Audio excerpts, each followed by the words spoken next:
तुर्की के राष्ट्रपति रजब तैयब अर्दोगान की फिलिस्तीन के समर्थन में रैली। इसराइल को लेकर कहा, हम तैयारी कर रहे हैं। इसराइल ने गाजा में हमास के खिलाफ हमले बढ़ा दिए हैं। पीएम बेंजामिन नेतन्याहू ने कहा है कि ये गाजा में जमीनी हमलों का दूसरा चरण है। ये लंबा और मुश्किल होगा। नेतन्याहू ने कहा है कि गाजा में उनकी पहली प्राथमिकता हमास को खत्म करना और बंधक बनाए गए इसराइलियों को छुड़ाना है। गाजा शहर में लीफलेट गिराए गए हैं जिन पर नागरिकों को चेतावनी दी गई है। इन पर लिखा है, ये जंग का मैदान बनने जा रहा है, दक्षिण की तरफ चले जाएं। इंटरनेशनल रेड क्रॉस गाजा में तुरंत संघर्ष विराम की मांग की है और कहा है कि ये अस्वीकार्य है कि आम लोगों के छिपने की कोई जगह नहीं है। 24 घंटे से अधिक ब्लैकआउट के बाद गाजा में फोन लाइनें और इंटरनेट सिक्योरिटी फिर से लौट रही हैं। गाजा पट्टी पर इसराइल के बढ़ते हमलों के बीच तुर्की के राष्ट्रपति रजब तैयब अर्दोगान ने शनिवार को इसराइल को युद्ध अपराधी करार दिया है, जिसके जवाब में इसराइल ने तुर्की से अपने राजनयिकों को वापस बुला लिया है। बीते सालों में दोनों मुल्क अपने बीच तनाव कम कर रहे और राजनयिक रिश्ते बहाल करने की कोशिश कर रहे थे, लेकिन ताजा विवाद से इन कोशिशों को धक्का पहुंचा है। अर्दोगान ने क्या कहा? शनिवार को तुर्की के दक्षिणपंथी और मुसलमान समूहों ने इस्तांबुल शहर समेत कई और शहरों में फिलिस्तीन के समर्थन में विशाल जुलूस निकाले। इस्तांबुल में हुई ऐसी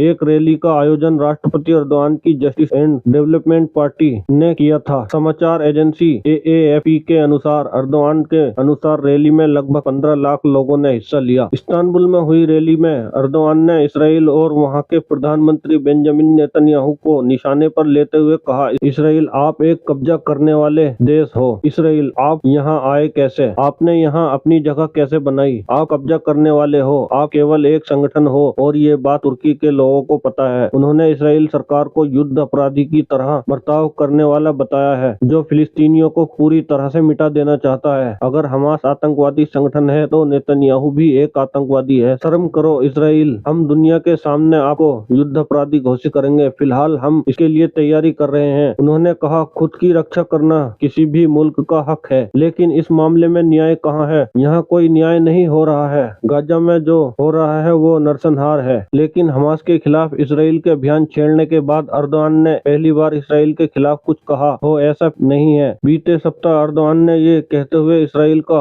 अपना दौरा रद्द कर दिया था कि इसराइल ने हमास के विद्रोहियों के खिलाफ मानवीय युद्ध छेड़ रखा है। उन्होंने हमास को लिबरेशन ग्रुप यानी अपनी आजादी के लिए लड़ने वाला समूह कहा था। शनिवार को इस्तांबुल में रैली में अर्दोगान ने कहा, पश्चिम मुल्क मध्य पूर्व में अपने पैर जमाना चाहते हैं और इसराइल इस इलाके में उनके हाथों की कठपुतली बना हुआ है। अर्दोगान ने इसराइल का समर्थन करने वाले पश्चिम मुल्कों पर भी निशाना साधा और कहा, इसराइल बीते 22 दिनों से खुल्लम खुल्ला युद्ध अपराध कर रहा है, लेकिन पश्चिमी मुल्क इस पर प्रतिक्रिया देना तो दूर, उसे संघर्ष विराम तक के लिए नहीं कह सकते। गाजा में जो नरसंहार हो रहा है, इसके पीछे मुख्य अपराधी पश्चिमी मुल्क हैं। अगर हम कुछ ईमानदार आवाजों को छोड़ दें तो गाजा में जो हो रहा है वो पूरे तरीके से पश्चिम मुल्कों का काम है। उन्होंने इसराइल और उसके सहयोगियों पर आरोप लगाया कि वो ईसाइयों और मुसलमानों को एक दूसरे के खिलाफ खड़ा करके धर्म युद्ध का माहौल तैयार कर रहे हैं। उन्होंने कहा, हमारी बात सुनिए, शांति की पहल करने से किसी की हार नहीं होगी। अपने 2 दशक के शासन में अर्दोगान फिलिस्तीनियों के हकों के लिए अंतर्राष्ट्रीय समर्थन जुटाने की मुहिम का नेतृत्व करते रहे हैं। शनिवार को रैली में शिरकत करने से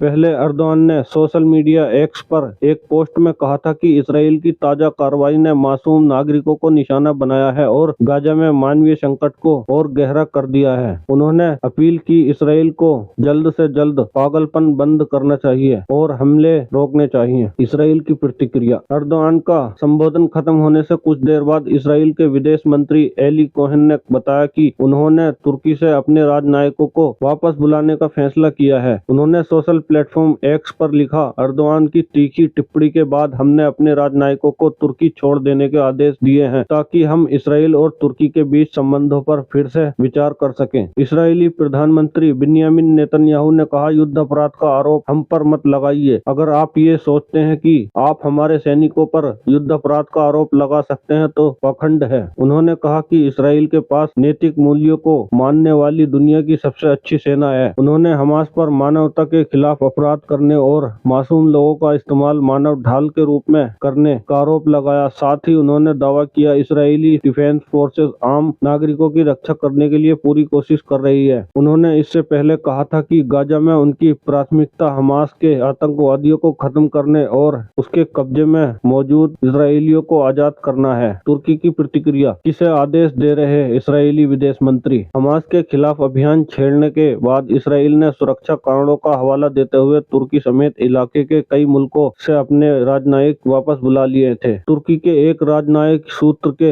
हवाले से समाचार एजेंसी AAFP ने खबर दी है कि 19 अक्टूबर को इसराइल के राजनयिक तुर्की से वापस चले गए थे। ऐसे में अली कोहेन ने बयान पर तुर्की के एक राजनयिक सूत्र का कहना है, ये समझना मुश्किल है कि कोहेन किसे लौटने का आदेश दे रहे हैं। इसराइल और तुर्की में तल्ख रहे रिश्ते। केवल तुर्की ही नहीं बल्कि दुनिया के कई हिस्सों में फिलिस्तीनियों के समर्थन में विरोध प्रदर्शन हो रहे हैं। शनिवार को तुर्की समेत लंदन, उत्तरी आयरलैंड के बेलफास्ट, किर्गिस्तान की राजधानी बिश्केक में भी इस तरह के विरोध प्रदर्शन हुए, जिनमें सैकड़ों हजारों लोगों ने हिस्सा लिया। इसराइल और तुर्की के बीच तनावपूर्ण संबंधों का लंबा इतिहास रहा है। 2010 में गाजा के लिए मदद लेकर जा रहे तुर्की के जहाज पर इसराइल ने हमला किया था। इस घटना में तुर्की के 10 फिलिस्तीन समर्थकों की मौत हो गई थी। इसके बाद तुर्की और इसराइल के रिश्तों में तनाव शुरू हो गया। दोनों के बीच रिश्ते 2016 में बहाल हुए, लेकिन 2018 में मामला फिर पलट गया। यरूशलेम में अमेरिकी दूतावास के खुलने के बाद गाजा की सीमा पर हो रहे विरोध प्रदर्शनों में इसराइली सुरक्षा बलों के हाथों करीब 60 फिलिस्तीनियों की मौत होने के बाद तुर्की और इसराइल ने एक दूसरे के